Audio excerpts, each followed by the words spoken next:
नमस्कार मित्रों, शिक्षा साहित्य दर्पण में आपका स्वागत है। जैसा कि हमारा पाउलो फ्रेयर के विषय में चल रहा था, आज हम उसके सी पॉइंट पे आते हैं।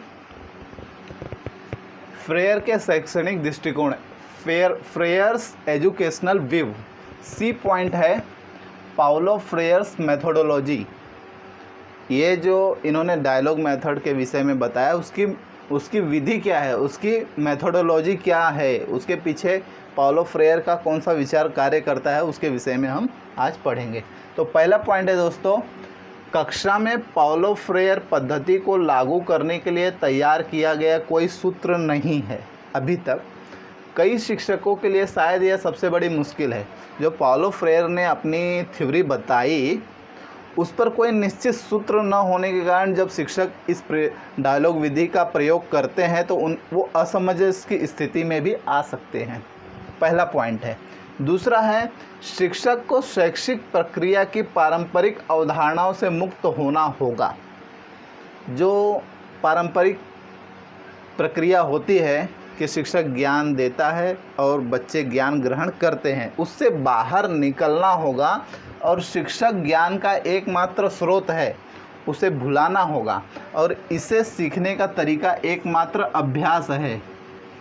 ये पारंपरिक तरीका है कि शिक्षक से हमें ज्ञान मिलेगा और जो ज्ञान उसने हमें दिया है उसका हम बार बार अभ्यास करेंगे तो हमें ज्ञान की प्राप्ति होगी। ये पारंपरिक चीज़ है।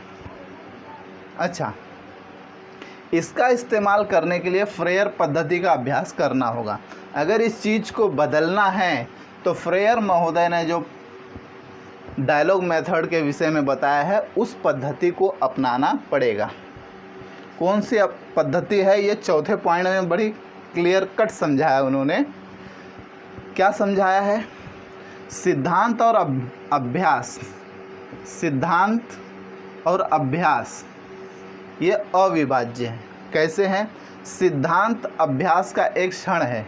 जो पर्टिकुलर सूत्र होता है, जो सिद्धांत होता है, किसी भी चीज़ का जो सिद्धांत होता है वो अभ्यास का एक क्षण है। अभ्यास से पैदा होता है सिद्धांत। अभ्यास से क्या होता है? किसी सिद्धांत की निर्मिति होती है और सिद्धांत को वापस चलाया जाता है और अभ्यास में वापस चला जाता है और पुनः निर्मित होता है। अगर हम किसी सूत्र को, जैसे आप पाइथागोरस थ्योरम को ही ले लीजिए। पाइथागोरस थ्योरम को बनाया किसने? पाइथागोरस ने। पाइथागोरस ने ही बताया कि जो समकोण त्रिभुज होता है उसमें जो कर्ण का वर्ग है बाकी दो भुजाओं के वर्गों के योगफल के बराबर है। तो ये सिद्धांत किसने दिया? पाइथागोरस ने दिया। बहुत रिसर्च किया तब उसे ये सूत्र मिला।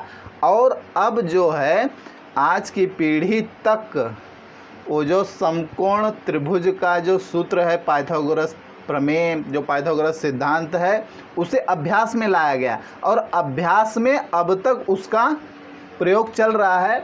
उसकी वजह से कितने सिद्धांत बन गए हैं, जबकि उसका बेस पाइथागोरस सिद्धांत है, लेकिन उसको जब अभ्यास में लाया गया तो उस अभ्यास के बेस पर पे अपोलोनियस सिद्धांत बना। धीरे धीरे उसमें डेवलपमेंट हुआ और वो अलग अलग सिद्धांत बेस पे बनने लगे।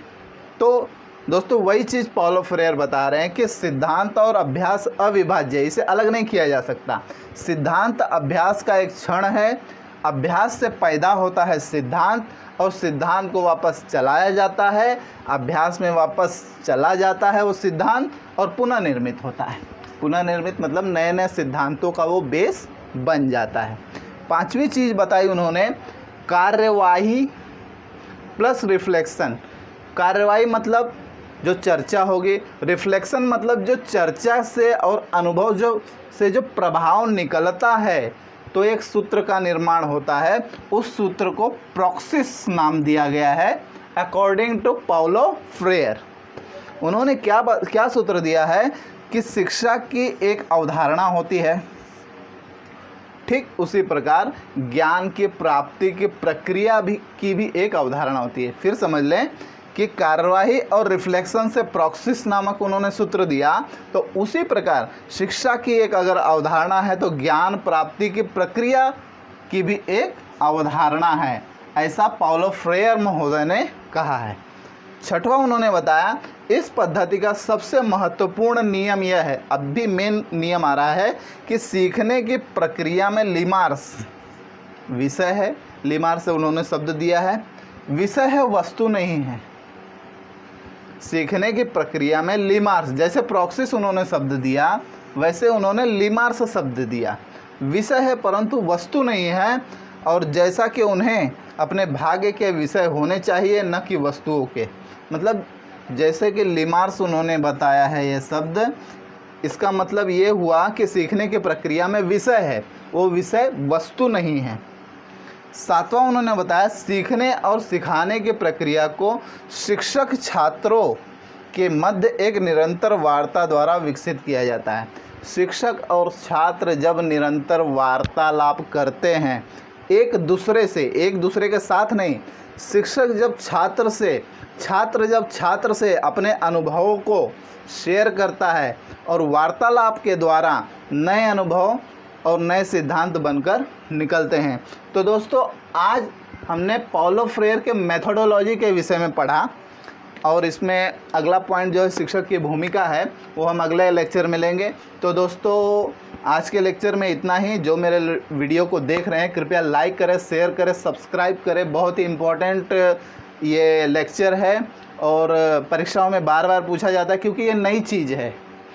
हुआ बहुत पहले था लेकिन ये चीज़ें नई है बीएड में, क्योंकि ये सब चीज़ें बीएड में नहीं पढ़ाई जाती थी। ये एमएड में ये सब चीज़ें जो रिसर्च की चीज़ें आती थी, लेकिन जो है सिलेबस चेंज होने के कारण कुछ चीज़ें पाउलो फ्रेयर के बीएड में सम्मिलित की गई हैं, इसलिए नया विषय होने के कारण परीक्षा में पूछने की संभावना ज़्यादा बढ़ जाती है।